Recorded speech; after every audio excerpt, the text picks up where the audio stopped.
While camping in the wild forests of Alaska, my daughter cold-bloodedly left me without food or equipment and said, "Bye, Mama. Go meet the grizzly." She thought I would die of hunger or bear claws so she could take my inheritance. But when she returned home, I was already waiting there with a smile on my face. "I have a surprise for you," I said. "You won't believe what happened next." The front door burst open without warning. Jessica stormed through, her designer jacket damp from the Atlanta drizzle, heels clicking hard against my hardwood floor. "Mama, I need $5,000 right now." I froze by my desk, invoices still in hand from reviewing this month's inventory orders. The aggressive edge in her voice hit me like a slap. This wasn't my daughter asking for help. This was someone making demands. "Jessica, what? 5,000. Tonight." She paced across my living room, hands clenched into fists, her fresh manicure catching the lamplight. "I already got your monthly amount last week. The 3,000 barely covers my rent." Her voice cracked with frustration. "You think that's enough? You think that covers everything?" My silk blouse suddenly felt too tight. The scent of hair products still clung to my clothes from restocking the Cascade Heights store earlier. I'd built these beauty supply shops from nothing. Worked 18-hour days after James died. Sacrificed everything to give her opportunities one never had. "Baby, we've talked about this. You need to find steady work." "Work?" Jessica spun around, her face flushed. "Why should I work when you're sitting on all this money? When you control everything like some dictator?" The accusation stung. I straightened my shoulders, the posture I'd learned running a business in a world that didn't always respect Black women entrepreneurs. "I'm trying to teach you responsibility." "Responsibility?" She laughed bitterly. "You want to know about responsibility? After you die, I'll be an amazing owner of your beauty supply empire. I'll run those stores better than you ever did." The words hung in the air like poison. My chest tightened. The casual way she spoke about my death. The calculation behind her eyes. This wasn't grief or frustration talking. This was greed. I opened my mouth, but no sound came. 25 years of single parenting, of sacrificing, of hoping she'd become the woman her father would have been proud of. All crumbled in that moment. Jessica must have seen the shock on my face. Her expression shifted, realizing she'd revealed too much. Without another word, she spun toward the door. The slam echoed through the house like a gunshot. The family photo on the mantel rattled. James's smiling face trembling behind the glass, holding 8-year-old Jessica at her dance recital. I stood there motionless, watching it slowly settle back into place. The silence pressed against my ears. Outside, Jessica's car engine roared to life and faded into the distance. I remained frozen by my desk, the invoices still gripped in my hand, staring at that photo that refused to stop its gentle trembling. The next morning, I reached up to straighten the family photo. James's face smiled back at me, young, radiant, holding 8-year-old Jessica in her pink tutu. The memory hit like a physical blow. James's funeral. Jessica standing beside me in her black dress, clutching my hand while I tried not to collapse. The bank threatening foreclosure on the first beauty supply store. James's medical bills had drained our savings. I'd promised at his deathbed I'd take care of her, give her everything he couldn't. By Thursday, I found myself pulling out old photo albums. Each page revealed another sacrifice I'd forgotten. Jessica's private school tuition. $40,000 per year, because the public schools weren't good enough for James's daughter. Her Spelman College education, complete with the sorority experience she demanded. The BMW I bought her for graduation. $22,000 in cash because she refused anything used. I traced the edges of a picture from her 16th birthday party. Even then, something was missing in her eyes. While other girls her age worked summer jobs at the mall or did internships, Jessica spent her time shopping, living off the monthly allowances I justified as investment in her future. The progression was clear now. spread across decades of photographs. Every handout, every rescued failure, every crisis I'd solved with my checkbook had carved away pieces of her character. I thought I was being a good mother. Instead, I'd created a stranger who calculated my death like a business transaction. Saturday evening, I sat in James's old chair, the leather one I'd never had the heart to remove. He would have seen this coming. James always understood people better than I did. He would have pushed her toward independence, made her earn every dollar. "I failed you," I whispered to the empty room. The realization settled into my bones like winter cold. I'd spent 25 years trying to buy Jessica's love, to compensate for the father she'd lost. Every payment had been a bandage over my own guilt, my own inadequacy. I'd convinced myself that providing for her was the same as parenting her. Sunday morning, I returned the albums to their shelf and sat at my desk. My hands shook slightly as I reached for pen and paper. I had to think clearly now, plan for possibilities I'd never wanted to consider. The blank page stared back at me, waiting for decisions I wasn't ready to make. 1 ring. 2 rings. My pen hovered over the legal documents I'd been drafting when the phone shattered the quiet. Jessica's name glowed on the screen. I hesitated, then answered. "Hello, baby. Mama. Hey, how are you doing?" Her voice carried an artificial cheerfulness that set my teeth on edge. Too bright, too eager, like a saleswoman's opening pitch. "I'm fine. This is unexpected after our conversation last week." "Yeah, about that. Look, I've been thinking. I was way out of line and I want to make it right." The words came too fast, too practiced. "Actually, I have a proposal. Something that could fix everything between us." I waited. Years of business negotiations teaching me the value of silence. "Let's go camping together. In Alaska. Denali National Park. Just you and me like when I was little. Remember?" The suggestion hit me like whiplash. Jessica hadn't shown interest in outdoor activities since high school. This was very sudden. I know. But here's the thing. Marcus's buddies cancelled last minute, and we've got these tickets that are just going to waste. Everything's already paid for. Flights, camping gear, park permits. The whole package expires tomorrow if we don't use it. My grip tightened on the phone. The urgency felt manufactured, designed to prevent me from thinking too carefully. "Jessica, when have you ever organized camping trips?" "Come on, Mama. Remember when Daddy taught us to read animal tracks? How to start a fire? You always said the wilderness shows a person's true character." The reference to our shared past twisted something in my chest. Those had been good times, before James's death changed everything. Before I'd started solving problems with money instead of presents. "This could be our chance to reconnect," Jessica continued, her voice dropping to a more sincere register. "To remember what we used to have. No distractions, no city stress. Just mother and daughter in God's country." I closed my eyes, war between hope and instinct raging in my chest. Every rational part of my brain screamed warning. The timing, the sudden enthusiasm, the convenient story about cancelled friends. It all felt orchestrated. But underneath the suspicion lived a deeper pain. What if this was real? What if my daughter genuinely wanted to rebuild our relationship? The flights leave March 25th. Atlanta to Anchorage. Then we drive up to the park.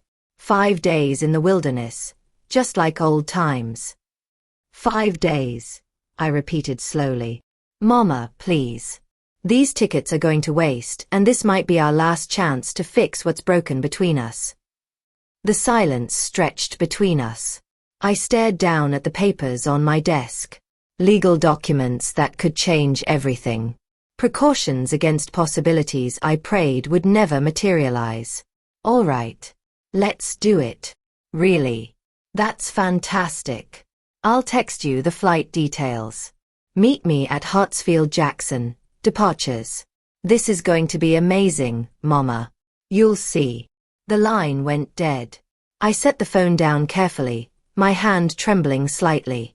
Outside, Atlanta's eternal humidity painted patterns on the window. I looked back at the documents spread across my desk, then at the pen in my hand. Hope and preparation. Both felt like betrayal. 3 days later, I folded the legal documents carefully and slipped them into my travel bag's inner pocket. The papers felt heavier than they should have, weighted with possibilities I'd never wanted to consider. Jessica waited by gate E12, bouncing on her heels like an overeager teenager. Her backpack looked brand new, tags still attached to the zippers. When she spotted me approaching, her grin stretched too wide. Mama. Perfect timing. They just called for boarding. You seem excited. I studied her face, noting the slight twitch in her left eye. Years of reading customers and business partners had taught me to distinguish genuine enthusiasm from performance. Why wouldn't I be? Mother-daughter adventure in the last frontier. She shouldered her pack with obvious effort. When's the last time we did something like this? During the first flight, she chatted non-stop about wilderness photography and fresh air, consulting her phone more than seemed necessary for someone eager to disconnect. I shared stories from camping trips with James. How to read weather patterns, identify edible plants, navigate without GPS. You really know all this stuff? Jessica asked, scribbling notes on a napkin. Your father and I spent summers teaching outdoor survival. You learn to be prepared for anything. Something flickered across her expression. Calculation masked as admiration. Our layover in Seattle stretched longer than expected. Jessica excused herself 3 times, claiming bathroom breaks that lasted 20 minutes each. Through the terminal windows, I watched planes taxi against gray afternoon sky. Alaska growing closer with each passing hour. The final flight carried us over mountain ranges that looked like broken teeth against the horizon. Jessica pressed her face to the window, but her reflection showed tension rather than wonder. Anchorage hit us with crisp air and the smell of snow. The rental car counter moved efficiently. Toyota 4Runner, extra insurance, chains for mountain roads. I handled the paperwork while Jessica loaded our gear, favoring her right shoulder like something ached. Outdoor supply store next, she announced, consulting her phone again. Need to grab a few extras. At Northern Exposure Outfitters, she insisted on specific items. High-powered flashlights, emergency flares, rope. More than seemed necessary for basic camping. The clerk, a weathered man with frostbitten scars, raised an eyebrow at our purchases. Planning to get lost out there? Just want to be prepared, Jessica replied quickly. Highway 3 stretched before us like a gray ribbon through endless forest. Mountains rose on both sides, snow-capped peaks catching the last daylight. Road signs warned about moose crossings and winter driving conditions. Beautiful country, I said, trying to bridge the silence that had settled between us. Yeah, really isolated. Jessica's voice carried a strange satisfaction. Miles from anywhere. We stopped for gas in Wasilla as darkness began to fall. While I filled the tank, Jessica wandered toward the convenience store. Through the fluorescent-lit windows, I watched her pull out her phone and dial. Her posture changed. Shoulders hunched, voice low and urgent. When she returned, I asked casually, "Everything all right? Saw you on the phone. Just checking weather conditions for tomorrow." She avoided my eyes. Storm system moving in, but should clear by morning. The lie came too easily. I'd checked the forecast myself. Clear skies predicted for the next 3 days. As we pulled back onto the highway, that familiar business instinct settled in my gut. The same intuition that had kept me from bad deals and toxic partnerships. Something was wrong. I just couldn't figure out what. 40 miles later, the gas station conversation still bothered me. So what did the weather service actually say? Jessica's grip tightened on the door handle. Possible snow flurries. Nothing major. The deflection confirmed my suspicions, but I kept my voice neutral. Good thing we packed extra layers. Denali's entrance appeared around a bend. Wooden signs announcing park boundaries, cabins scattered among towering spruce trees. The visitor center buzzed with early morning activity despite the season. Most tourists came in summer. March visitors were serious outdoorsmen or locals. Denali Lodge Motel looked exactly like the brochure photos Jessica had shown me. Rustic log construction, rooms with names like Grizzly Den and Caribou Creek. The desk clerk, a young woman with calloused hands, processed our registration while Jessica studied trail maps displayed on the wall. "First time to Denali?" she asked. "For her." I nodded toward Jessica. "I've been to Alaska before. Business conference years ago." "Which trails are you considering?" Jessica stepped forward before I could answer. "Toklat River backcountry route. We want the full wilderness experience." The clerk's expression shifted to concern. "That's advanced terrain. Very remote. Most people start with the shorter nature trails." "We're experienced campers," Jessica insisted, though her definition of experience apparently included 0 actual camping trips in the past decade. Park Ranger Michael Torres looked like he'd stepped out of a recruitment poster. Confident, capable, with a no-nonsense bearing of someone who dealt with every type of wilderness emergency. His briefing room smelled of coffee and pine, walls covered with topographical maps and wildlife photos. "Ladies, let's be clear about what you're undertaking." He spread a detailed map across the conference table. "Toklat River route takes you 30 miles from the nearest ranger station. No cell coverage. No other campers this time of year." He pointed to red markers scattered across the map. "Recent grizzly activity here, here, and here. 2 cubs were spotted last week, which means a protective mother nearby. We've had wolf pack sightings, and moose are unpredictable during spring territory disputes." Jessica leaned forward, studying the isolated sections with intense focus. "What about emergency evacuation?" "Helicopter rescue, weather permitting. Could be days if conditions turn bad." Ranger Torres's stern expression suggested he'd seen too many overconfident tourists become statistics. "I have to ask, what's your combined wilderness experience?" I answered honestly about camping trips with my late husband, while Jessica mumbled vague references to camping with friends. The ranger's doubt was visible. "Ma'am, with respect, this route isn't appropriate for beginners. We have excellent guided tours, shorter trails." "We'll be fine," Jessica interrupted. "My mother's practically a survival expert." After signing liability waivers and watching safety videos about bear encounters, we rented bear-resistant food containers and emergency beacons. I insisted on a defensive rifle rental, a Remington 870 that felt surprisingly familiar in my hands. "You sure about that?" Jessica asked nervously. "Alaska rule number 1. Never go unarmed in bear country." Our final stop involved programming GPS coordinates into our emergency beacon. Ranger Torres demonstrated the activation sequence with professional precision. "Push this button, hold for 5 seconds, and search and rescue gets your exact location.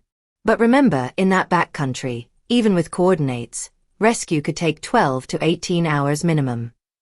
Loading our packs into the truck, I felt that familiar pre-business deal tension. Every detail screamed warning. The remote location, Jessica's obvious inexperience, her strange insistence on maximum isolation. "Still sure about this route?" I asked as we pulled away from the ranger station. Jessica's smile looked forced. "Absolutely. No turning back now, right, Mama?" The phrase hit my ears wrong. Less encouragement, more finality. Through the rearview mirror, I watched the ranger station disappear behind forest. Our last connection to civilization fading into wilderness that suddenly felt less like adventure and more like trap. The forest road narrowed until branches scraped our windows like skeletal fingers. My GPS showed our position moving deeper into unmarked territory, past the last cell tower, beyond the final trail marker, into wilderness that had swallowed unprepared travelers before. "We're officially off the grid now," I murmured, watching the signal bars disappear from my phone. Jessica's laugh sounded hollow. Perfect. Just us and nature. Mile marker 23, Toklat Trailhead, marked the end of drivable road. I parked beside weathered wooden posts that looked like grave markers in the dim afternoon light. Unloading our packs revealed the weight difference. Mine distributed efficiently from years of organized packing. Jessica's bulging awkwardly with gear she'd never tested. Jesus, this thing weighs a ton, she complained, struggling with the shoulder straps. Proper packing takes practice. I adjusted her weight distribution, noting how she winced when I touched her right shoulder. You hurt yourself? Old injury. Nothing serious. The trail wound through dense spruce forest where afternoon sun barely penetrated. Moss-covered logs created natural obstacles. Small streams required careful stepping stone navigation. Wildlife signs appeared immediately. Massive moose tracks pressed into muddy patches. Eagle cries echoing from somewhere above the canopy. And distant howling that meant wolves. You hear that? Jessica stopped suddenly, face pale. Wolf pack. Probably 5 miles away. I kept walking, but noticed her nervousness had nothing to do with wildlife appreciation. For someone who'd insisted on this remote route, she seemed genuinely frightened by its realities. 3 hours of hiking brought us to a clearing beside Toklat Creek. Perfect campsite with flat ground, fresh water, and clear sight lines in all directions. Business habits kicked in as I surveyed the area, establishing our perimeter while Jessica sat heavily on a fallen log. How much farther do we go? She asked, breathing hard. This is good for tonight. We'll push deeper tomorrow. Setting up camp revealed more of Jessica's inexperience. While I methodically established our perimeter, food cache hung 12 feet high, cooking area downwind from sleeping quarters, emergency supplies easily accessible. She struggled with basic tent assembly. Mama, can you help with this? She held up tangled guidelines like surrender flags. Teaching her proper technique felt like old times. Back when she'd wanted to learn instead of just inherit. But something nagged at me. Why insist on wilderness camping when you couldn't handle basic equipment? Evening campfire cast dancing shadows across our small clearing. I prepared a simple meal while Jessica sat unusually quiet, staring into the flames with an expression I couldn't read. The temperature dropped steadily. March nights in Alaska demanded respect. Remember when we used to do this? I tried conversation, hoping to recapture some connection. You were maybe 10. Insisted on roasting marshmallows until they caught fire. Daddy was still alive then. Her voice carried unexpected sadness. He loved our camping trips. Said they brought out the best in people. Jessica nodded, but her eyes remained distant. Tell me about your childhood, Mama. Before the business, before Atlanta. What was it like growing up poor? The question surprised me. Jessica rarely showed interest in my background. I found myself sharing stories I hadn't told in years. Growing up in rural Alabama, working in my aunt's hair salon during summers, earning every dollar through sweat and determination. Moving to Atlanta with nothing but ambition and a cosmetology license. Sounds hard, she said. But her tone suggested calculation rather than sympathy. Hard work built character. Taught me the value of earning what you have. Something flickered across her features. Resentment, maybe. Or frustration. But when she spoke, her voice remained carefully neutral. Lucky for me, right? Getting to skip all that character building. The conversation continued around the fire. Jessica prompting stories about building the business, survival strategies, the skills that had kept me afloat in competitive markets. I shared more than usual, encouraged by what seemed like genuine interest. How do you know when someone's lying to you? She asked suddenly. Body language. Voice patterns. Inconsistencies in their story. I poked the fire, sending sparks spiraling into darkness. Why? Just curious. You've always been good at reading people. Later, as I banked the fire for the night, Peaceful silence settled over our campsite. Stars emerged in patterns I hadn't seen in years, unmarred by city lights. The wilderness felt pristine, untouched, almost sacred. "I'll take first watch," Jessica volunteered. "Not really tired yet." "You sure? We've got a long day tomorrow." "Yeah. I want to enjoy this." Listen to the forest sounds.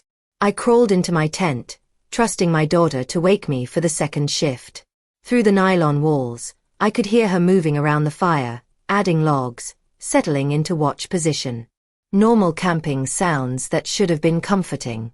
But as sleep approached, something bothered me about her offer. In all our conversations, Jessica had never shown interest in solitary reflection or nature appreciation. Why start now? The last thing I noticed before exhaustion took over was the change in sounds outside. No more casual movement around the fire. Just careful stillness that suggested someone waiting rather than watching. Dawn light filtering through my tent walls brought me to consciousness. Outside, I heard metallic clanking of equipment being loaded. Too early, too urgent for normal morning preparations. I unzipped the tent flap and stepped into frigid air that made my breath visible in white puffs. Jessica stood by our truck, methodically packing gear with efficiency she'd never displayed before. Every piece of survival equipment, GPS device, emergency beacon, rifle, food containers, disappeared into the vehicle. "What's going on?" My voice cut through the morning silence. Jessica startled, then straightened with defiant posture. "Getting ready to leave. We planned 3 more days. What's the rush?" "Change of plans." She avoided my eyes, continuing to load equipment. "Weather's turning bad." The lie hung between us like smoke. Yesterday's forecast had been clear, and the sky showed no threatening clouds. My business instincts, dormant since arriving in Alaska, suddenly screamed warnings. "Jessica, talk to me. What's really happening here?" Something snapped in her expression. Years of carefully controlled resentment exploded across her features like a dam bursting. "You want to know what's happening? I'm done. Done with your control, your manipulation, your constant judgment. Baby, I don't understand." "Don't." She wheeled around, fists clenched. "Don't call me baby. Daughters don't get treated like employees. Daughters don't have to beg for every dollar while their mother sits on millions." The venom in her voice hit me like physical blows. This wasn't momentary anger. This was cultivated hatred, festering for years beneath our family's surface. "I've given you everything. You've given me nothing." Jessica's voice cracked with rage. "You made me dependent, kept me weak, controlled every aspect of my life with your checkbook. Well, guess what? I'm taking control now." My hands trembled as understanding dawned. The camping trip. This whole thing was planned. Finally catching on. Her laugh carried no warmth. "Took you long enough." "Why, Jessica? If you needed money, we could have worked something out." "I don't want your allowance anymore, Mama. I want what's mine by right. Your business, your assets, everything you've been dangling over my head for decades." The cold morning air seemed to freeze around us. I stared at this stranger wearing my daughter's face, speaking words that shattered 25 years of maternal love. "You're planning to leave me here. Very good. Yes, I'm leaving you here to figure things out for yourself. Maybe 30 miles of wilderness will teach you what real dependence feels like." My chest constricted. "Jessica, this is bare country. Without equipment, without GPS. Should have thought about that before you made me into your puppet." She slammed the truck's tailgate shut. "Maybe you'll survive. Maybe you won't. Either way, I'll inherit what should have been mine years ago. Please." The word scraped my throat raw. "Whatever I did wrong, we can fix it. Don't do this." For a moment, something flickered across her features. Doubt maybe. Or remembered affection. Then her expression hardened into something unrecognizable. "Goodbye, Mama." She climbed into the driver's seat. Try not to meet the grizzlies too quickly. I want you to have time to think about what you created." The engine roared to life. I stepped toward the truck, desperate to reason with her, but she threw it in reverse and backed away. Through the windshield, I saw her face. Cold. Calculated. Devoid of any daughterly emotion. "Jessica!" My shout echoed off distant mountains as the truck disappeared around a bend. The sound of the engine faded gradually, leaving me standing on an empty dirt road in the vast Alaskan wilderness, 30 miles from the nearest human being. Dust settled around my feet. The silence that followed was absolute. No human sounds, no mechanical noise. Just the whisper of wind through spruce trees and the distant cry of a hawk. I stood there for a long moment, processing the enormity of what had just happened. My daughter, the girl I'd raised, protected, provided for, had just sentenced me to death.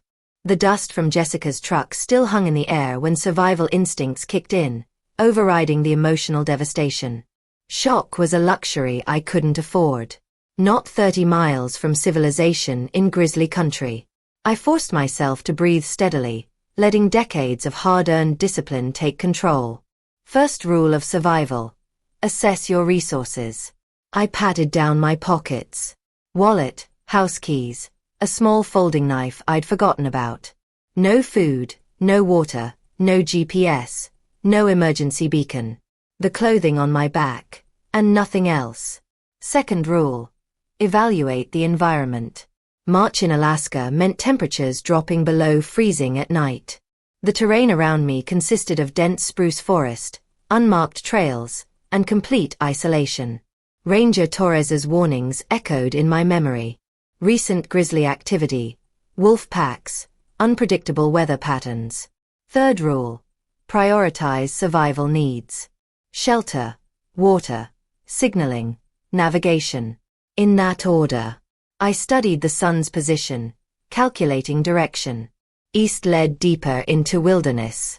West eventually reached the main park road, though at what distance I couldn't determine.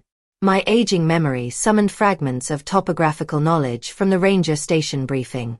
River systems flowed generally northwest toward the park boundary. Movement was critical. Standing still meant death. I began walking west, following the faint tire tracks Jessica had left. Within 100 yards, the tracks diverged from what appeared to be an animal trail cutting through the underbrush. Game trails usually led to water sources, essential for survival and potential rescue visibility. Every step required conscious effort. At 68, my knees protested the uneven terrain, and my conditioning was worlds away from my younger years. But anger fueled my movement.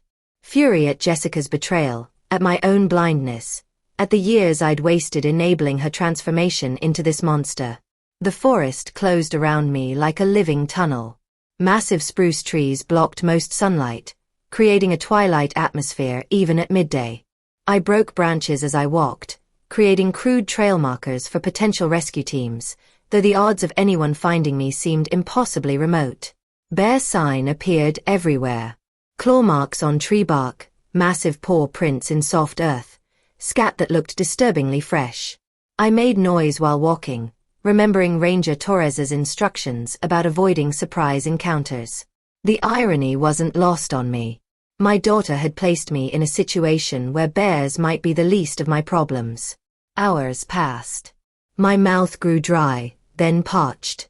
The game trail meandered through increasingly dense vegetation, and several times I lost it completely, forced to backtrack and search for continuation. Exhaustion crept into my legs, but stopping meant losing precious daylight. A distant sound made me freeze. Mechanical. Rhythmic. Definitely human-made. Engines. Multiple engines. I stood perfectly still, listening. The sound came from the north, maybe half a mile away.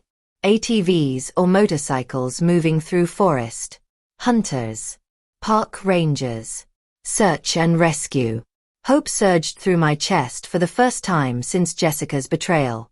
I changed direction, moving toward the mechanical sounds, pushing through undergrowth that tore at my clothing.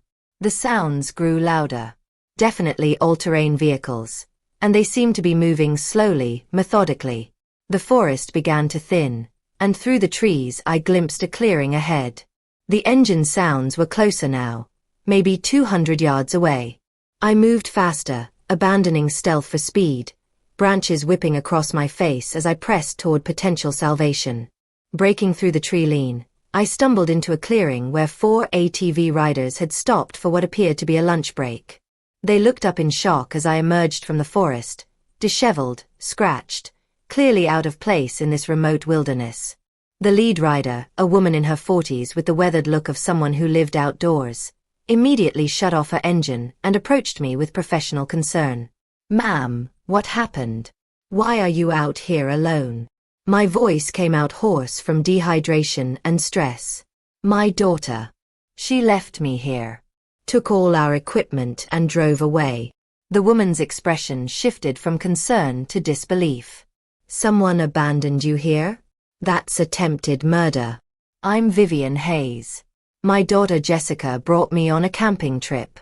Then, I struggled to explain the situation without revealing the full extent of family dysfunction.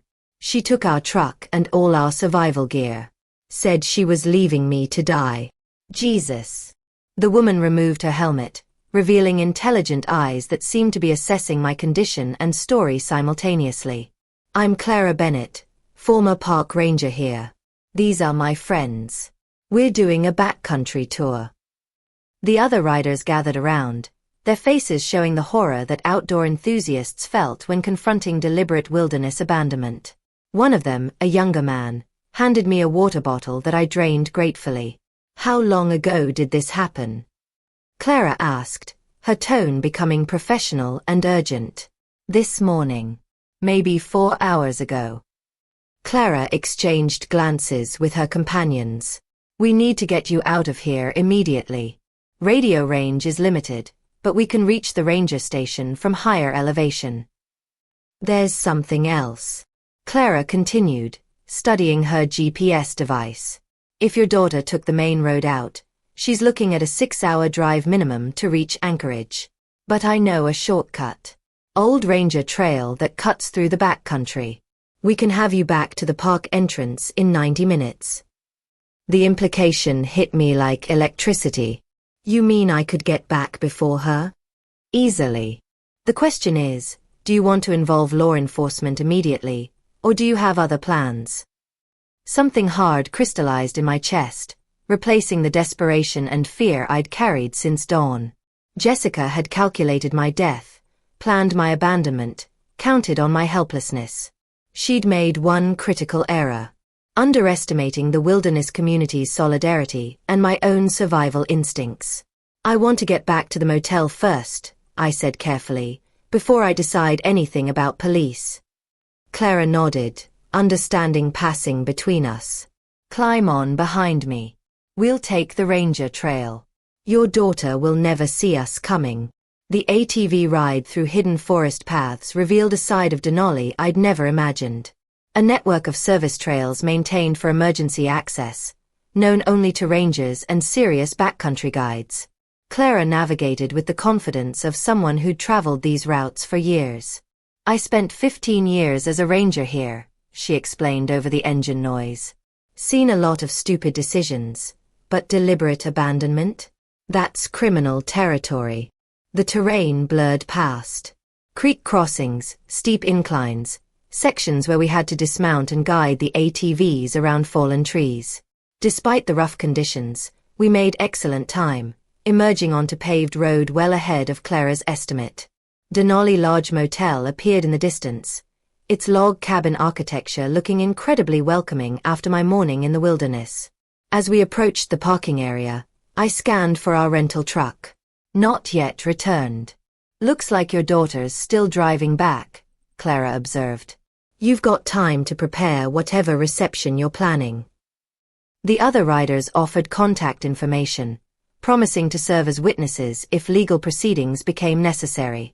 Clara handed me her card inscribed with personal cell and email. "Call me when you're ready to talk to authorities. What your daughter did, there need to be consequences." As they prepared to leave, Clara paused. "Ma'am, you mind me asking what are you planning to do when she gets back?" I looked toward the motel room where our belongings waited, then at the legal documents still folded in my jacket pocket. Jessica had spent years planning my destruction. Now it was my turn to plan hers. "I'm going to give her exactly what she wants," I said quietly. "Just not the way she expects to get it." Back in our motel room, I sat on the edge of the bed and pulled out my phone. Clara's card lay beside me along with her offer to contact authorities immediately. But first, I needed to understand exactly what I was dealing with. The legal documents I'd prepared back in Atlanta felt prophetic now, folded in my jacket pocket like a loaded weapon. 3 weeks ago, I'd changed my will in a moment of maternal disappointment. Now that decision looked like divine preparation for war. I spread the papers across the small desk, reviewing the language I'd crafted with my attorney. Jessica would inherit nothing. Everything would go to historically black colleges and universities, women's business organizations, and a scholarship fund in James's name. The irony was perfect. My daughter's attempt to murder me for inheritance would leave her with exactly nothing. But legal documents alone weren't enough. I needed evidence, witnesses, consequences that would follow Jessica for the rest of her life. I dialed Clara's number. She answered on the first ring. "Vivian, you settled in all right? I need your help with something specific. When Jessica returns, I want everything documented. Her reaction, her words, everything." "You planning to confront her before calling police?" "I'm planning to give her exactly what she thought she wanted. The chance to inherit my business. Right up until the moment she realizes what she's actually done to herself." Silence stretched across the connection. Finally, Clara spoke. "That's strategic. You want me there as witness. If you're willing. And maybe bring that digital camera you had on the trail. Jessica's going to say things that should be preserved for a jury." "What time you expecting her?" I calculated Jessica's route. Main Park Road to Anchorage Highway. Probable stops for gas and food. Her tendency to drive cautiously on unfamiliar roads. Between 9 and 10 tonight. She'll be tired, overconfident. Expecting to find an empty room and a mother who never made it back. Instead, she finds her intended victim very much alive and very well prepared. After Clara agreed to arrive by 8:30, I called my attorney in Atlanta. Patricia Moore answered immediately, her voice sharp with concern. "Vivian, I've been trying to reach you. Are you all right? I need you to file the new will tomorrow morning, regardless of tonight's outcome. Jessica's inheritance needs to evaporate the moment legal documents hit the courthouse." Patricia's silence was heavy. "What happened in Alaska?" "Attempted murder. I'll explain everything later. Right now I need to know those documents are secure." "They're already prepared. I'll file first thing tomorrow." Next, I contacted the motel office and arranged for an adjacent room for Clara. The desk clerk, an elderly Alaska Native woman who'd seen decades of wilderness drama, asked no questions about the unusual request.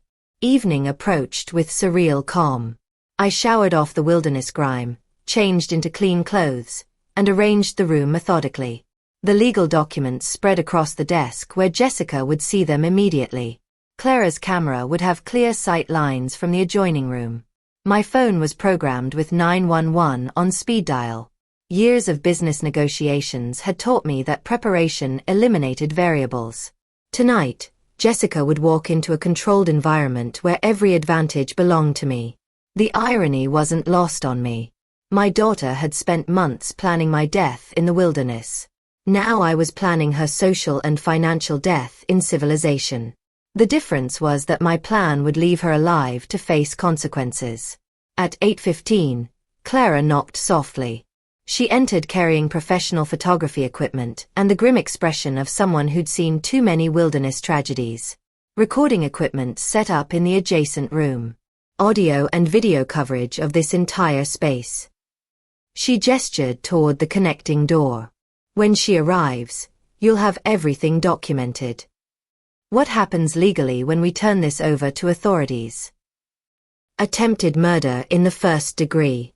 Alaska takes wilderness abandonment seriously. It's essentially a death sentence with extra steps. With your testimony, my witness statement, and whatever she says tonight, she's looking at serious prison time. I nodded, feeling cold satisfaction settle in my chest. Then we wait. Outside, darkness gathered around the motel like a closing fist. Through the window, I could see the main road where Jessica's headlights would soon appear, carrying her toward a reckoning she'd never imagined possible. The phone showed 8:47. Any minute now, my daughter would discover that her perfect crime had become her perfect downfall.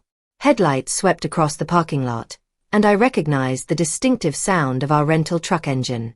Jessica had returned from her failed murder attempt, probably rehearsing grief-stricken phone calls to report her mother's tragic disappearance. I positioned myself in the chair facing the door, legal documents clearly visible on the desk. Through the connecting wall, I heard Clara adjusting her recording equipment. Everything was ready. Jessica's key scraped the lock twice before catching. When the door opened, she stepped inside with the cautious air of someone expecting to find an empty room. The overhead light illuminated her face, and I watched recognition hit her like a physical blow. Mama. The word came out strangled, disbelieving. Hello, baby. How was your drive? Her face cycled through confusion, shock, and something approaching terror. Mama. How are you here? How did you get back? Turns out I'm harder to kill than you calculated. Jessica's legs seemed to buckle slightly. She gripped the doorframe, eyes darting around the room as if searching for escape routes. I don't understand. I left you 30 miles. 30 miles from nowhere without food, water, or equipment. Yes, I remember. Interesting choice of last words, by the way. Go meet the Grizzlies. Really captured the sentiment beautifully. Mama, wait. You don't understand. Oh, I understand perfectly. You brought me to Alaska to murder me for my inheritance. Spent months planning it. Researched the most remote location possible. Even practiced your shocked daughter routine for when the authorities found my body. Jessica's mouth opened and closed wordlessly. Sweat beaded on her forehead despite the cool evening air. The problem with your plan, I continued, standing slowly, is that you underestimated the wilderness community. Turns out there are people who actually help each other survive instead of abandoning family members to die. Look, if this is about money, it was always about money for you. That's what I finally understand. Every conversation, every camping trip, every moment of what I thought was mother-daughter bonding, you were just calculating my net worth. I walked to the desk and picked up the legal documents. You want to know what's fascinating? 3 weeks ago, right after our fight, I changed my will. Called it maternal disappointment at the time. Jessica's eyes locked onto the papers in my hands. What do you mean changed? I mean you inherit nothing. Not the beauty supply stores, not the bank accounts, not the house your father loved. Everything goes to charity. HBCUs, women's business organizations, scholarship funds. The color drained from her face completely. You can't do that. I'm your daughter. You were my daughter. This morning you became something else entirely. A woman who calculated her mother's death for financial gain. Mama, please, if you'll just listen. I listened this morning while you explained how my controlling behavior ruined your life. I listened when you said I deserved to die alone in bear country. I'm done listening. Jessica's composure cracked completely. You self-righteous bitch. You created this. Your constant control, your manipulation, keeping me dependent while judging every choice I made. There it is. The real Jessica Hayes. You want to destroy me? Fine. But remember, you made me into this. Every dollar you dangled, every condition you attached, every way you controlled my life. This is your creation. I felt a strange calm settle over me. You're absolutely right. I did create this.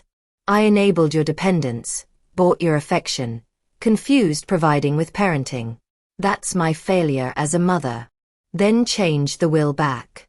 Fix this. The will was filed this afternoon. It's done. I walked toward the door, past my daughter who looked smaller somehow, diminished. But you're wrong about one thing. I didn't create your willingness to commit murder. That choice was entirely yours. Jessica's voice cracked. Where are you going? To call the police. Attempted murder is still a felony, even when it fails. Mama, wait. I paused at the threshold. Goodbye, Jessica. In a strange way, you've given me exactly what I needed.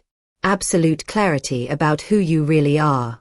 The last thing I saw before stepping outside was my daughter collapsing into the chair I'd vacated, staring at the legal documents that represented the complete destruction of everything she tried to gain through my death.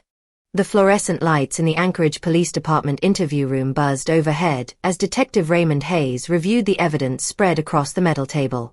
Clara's digital recordings, my sworn statement, and Jessica's own recorded confession from the motel room created an overwhelming case. Ms. Hayes, I've been investigating wilderness crimes for 8 years. This is the most premeditated case of attempted murder I've encountered. Detective Hayes clicked through the audio recordings on his laptop. Your daughter's statements are remarkably incriminating. She always was thorough when she wanted something. The district attorney will file charges this morning.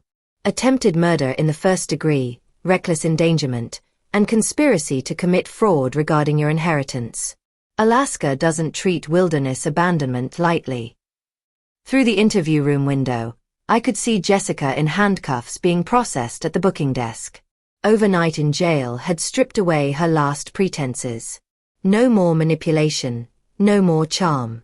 Just a 35-year-old woman facing the consequences of calculated evil. Clara sat beside me, having driven down from Denali to provide her witness testimony. What's the likely sentence for this kind of crime?